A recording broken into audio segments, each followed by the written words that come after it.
How to hug your Pegasis. Tip 2. Triangulate your sister's location. Well, so much for that. Carefully poking her head out of an alley, Zipp surveyed the Zephyr Gardens from a safe distance. Normally a serene collection of hills, flower beds, and crafted marble statues, the gardens were now infested with Pegasi. Around and around they trotted, their noses on their phones. Every so often, a startled head would rear up and look around. Hitch's head peeked out above Zipp's. Are they all watching your sister look for you? Some of them. A lot of them are probably playing Hoofmon Go. Forgot there's some event going on. Hoofmon what? Don't ask.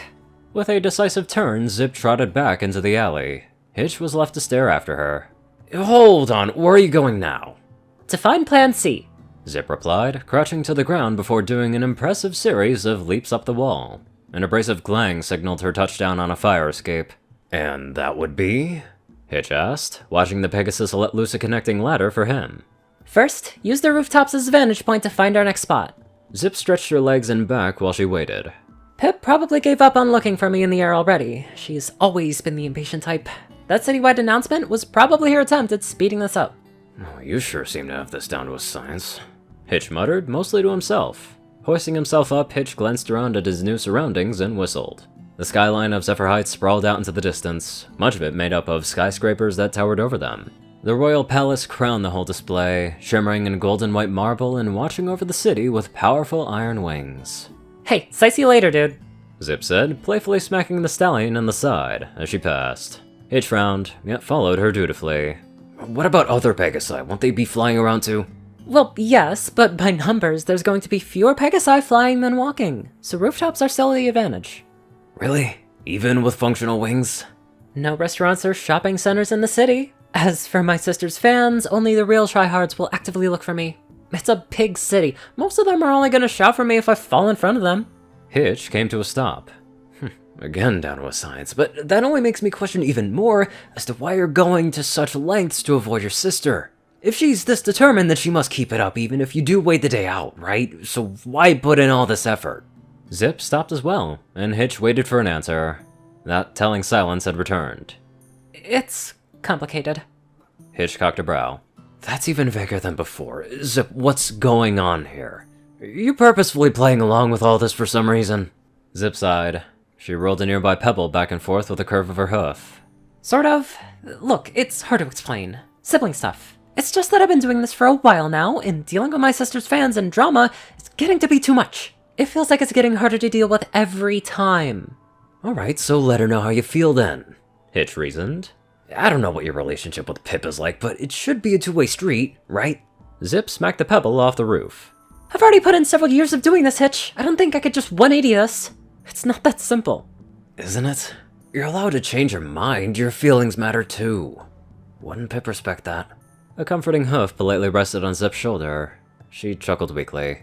I've given myself similar pep talks before, and yet here I am. My relationship with Pipp is hard to navigate, even for me. It might always be easier to say that one more year of playing along won't be such a big deal. It might not. I really don't know. The two sat down and watched the cityscape for a time. Don't you owe it to yourself to try? Owe it to Pipp? Oh, you're awfully committed to this, aren't you? Hitch beamed. Well, you did invite me along to help. I'm helping, aren't I? Maybe just not in the way that you wanted. Maybe. Zipp answered. Or maybe your peacekeeping tendencies just don't have an off switch there, Sheriff. You could be stirring a pot for all you know, and you don't know what's inside. Zipp winked, while Hitch blinked. Hold on, we're still talking about your relationship with your sister, right? Zipp snorted and began to crack up. Hitch merely ogled her, confused by both his blush and lack of context. Zipp, Storm, is that you? Whoa, to think I'd be the one to find you! Zipp got to her hooves and wheeled around. As if planted there by the universe itself, a thin teenage stallion wearing a battered janitorial uniform had come trotting through a rooftop door. He grinned. Oh, right! Oh, hold on, let me tell Pipp. She'll be so excited to see you! The stallion pulled out his phone, and Zipp leapt. Whoa, wait. Was that taken just now? Oh, is that... Oh, Hitch is here. Oh my gosh, why didn't he tell me? Oh, that jerk. Now 2 ponies owe me a hug today. Reading through a chat box, Pipp pouted, and adoring emotes poured in. More images quickly followed the first one, dramatic close-ups of her sister pouncing upon the camera, and 3 progressive takes. Ooh, that looks like it hurts. I'm sorry about that window, Titan 45. Looks like Zipp is not making things easy this year. I'll be sure to scold her for you. A phrase and an address followed the sent photos, and Pipp's face lit up. With an exuberant shout, she launched herself high into the sky, spinning as she did so. At her peak, her wings outstretched, and in the unobstructed light of the sun, she smiled wide for her camera. We found Zipp, every pony! She proclaimed. Thank you so much for all of your help, you guys. Kisses are hugged and coming soon to a live stream near you. The young star took off, a pink comet of affectionate intent. However, caught up in her excitement as she was, Pipp failed to notice a number of concerning comments flaring up through her chat box. At Window Titan 45, you just posted Zipp's location address to the entire chat, not Pipp's PM window. How dumb do you have to be? Lol, Eastside's about to be blasted, rip. Hey, Zipp Storm! Can I have a photo with you and Pipp? Hey, Zipp! Parkour experts wanted! It's funnier with context, trust me. Zipp, do you have a pony stream account like a sister? I'd love to follow you. You guys haven't hugged yet, right? I don't want to miss the cuteness.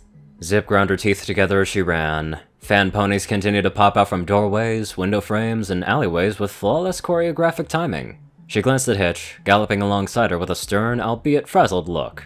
Just let her find you! No? Do you see all of this? Zipp shouted. I will not encourage this!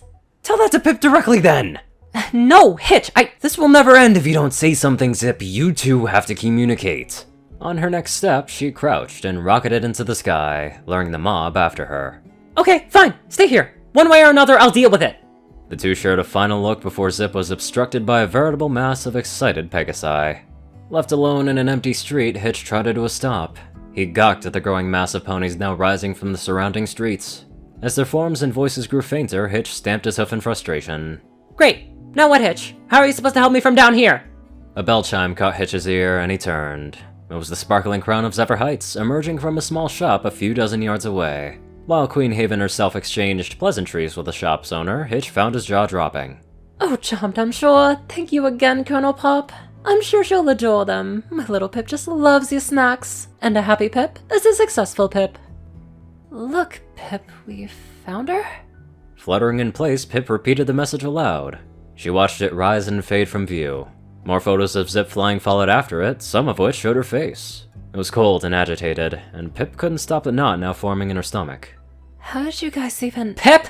Pipp gasped, nearly dropping her phone. Zipp? A flicker of movement out of her peripheral vision caused Pipp to turn. There, darting between rooftops, was her sister, being dogged after by a cloud of Pegasi. They grew closer by the second. What's going on here, you guys?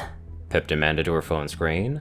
She scrolled up her livestream messages. To her surprise, there was no private message from Window Titan 45 to be found. The knot in Pipp's belly grew heavier. She looked up just in time to find Zipp halting right in front of her. Can you call your flying monkeys off, please? I've just about had it with this.